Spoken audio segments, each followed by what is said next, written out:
Yo, what's up mga kaibigan? Nandi na tayo magkwentuhan. Game 1 ng Los Angeles Lakers at ng Houston Rockets. No Luka Doncic at Austin Reeves para sa Lakers at no Kevin Durant naman para sa Houston Rockets. Pinapakita nga ni LeBron na at the age of 41 years old ay handa pa rin siya na maging number 1 option sa opensa ng isang playoff series. Sa first 9 minutes nga ng game ay gumawa na kagad siya ng 8 assists at basang-basa niya nga ang depensa ng Houston Rockets hanggang sa natapos nga ang first half na baon nila ang 50-48 lead.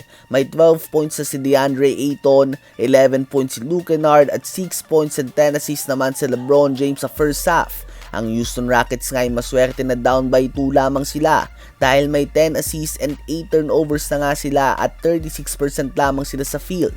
Sa second half naman ay kinalabaw na nga ni LeBron ang depensa ng Rockets, subalit bukod nga sa kanya ay nagiinit si Luke Kennard. Magkakasunod na 3 points ang ginawa nito at lumobo na sa mahigit 15 points ang kanilang lamang hanggang sa nakuha na nga ng Lakers ang panalo sa Game 1 na ito. Si LeBron ay gumawa ng 19 points, 8 rebounds and 13 assists. 19 points, 11 rebounds, 3 blocks din si DeAndre Ayton. 15 points, 8 assists si Marcus Smart, 14 points din si Rui Hachimura at 27 points si Luke Kennard on perfect 5 of 5 shooting sa 3-point line. Habang sa Game 1 naman ng New York Knicks at ng Atlanta Hawks ay napakatindi nga ng simula ni Jalen Brunson. First quarter pa lang ay gumawa na siya ng 19 points at ito nga nag-set ng tone sa game.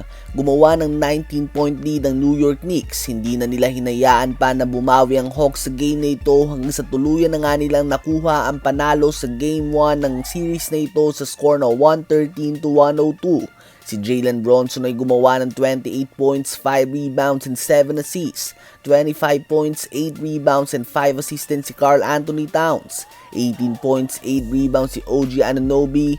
11 points, 14 rebounds, 5 assists and 3 steals si Josh Hart. At 11 points din nga si Mikal Bridges. Sa Hawks naman ay kapansin-pansin nga ang kakulangan ng experience sila at tila ba ay masyado silang nagmamadali sa opensa dahilan ng kanilang madaming turnovers sa game na ito.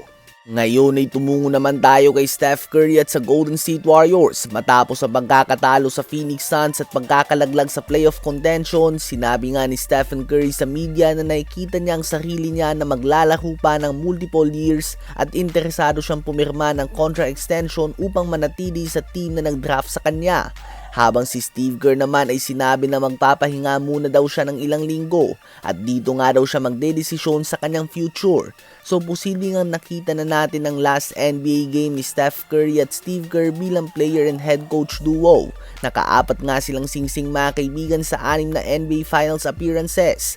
Kahapon nga ay may kita na nagkaroon ng moment si Steph Curry, Draymond Green at Steve Kerr dahil alam nga nilang posibleng dito na nga magtatapos ang kanilang samahan bilang mga player at coach ng Warriors. Andun din nga ang posibilidad na matrade si Draymond Green.